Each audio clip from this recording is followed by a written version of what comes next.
प्रभु को खुश करने के लिए। प्रभु को क्यों खुश करना है? क्योंकि हमारा जीवन तो प्रभु से चलता है, हमारी सांसें तो प्रभु से चलता है। चाहे वो पत्नी की सांस हो, चाहे पति का सांस हो, चाहे बेटे की सांस चले, सबका सांस तो प्रभु से ही चल रहा है और सबका न्याय भी प्रभु करेगा।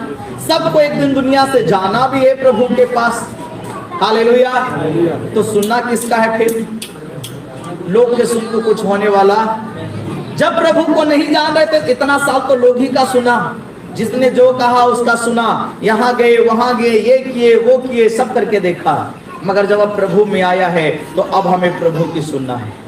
हालेलुया। और किसी का हमको सुनने की अब जरूरत ही। हालेलुया। बोले यीशु प्रभु की। हालेलुया।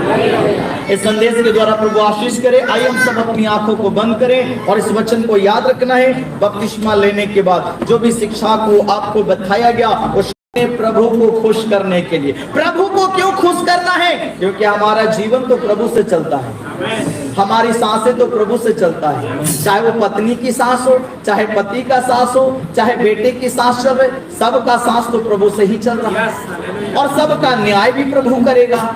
सबको एक दिन दुनिया से जाना भी है प्रभु के पास। हालेलुया। तो सुनना किसका है फिर?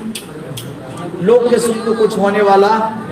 जब प्रभु को नहीं जान रहे थे इतना साल तो लोग ही का सुना, जिसने जो कहा उसका सुना, यहाँ गए वहां गए, ये किए वो किए, सब करके देखा। मगर जब अब प्रभु में आया है तो अब हमें प्रभु की सुनना है। हालेलुया। और किसी का हमको सुनने की अब जरूरत ही। हालेलुया।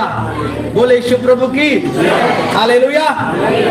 इस संदेश के द्वारा प्रभु आशीष करे। आइए हम सब अपनी आंखों को बंद करें और इस वचन को याद रखना है। बपतिस्मा लेने के बाद जो भी शिक्षा को आपको बताया गया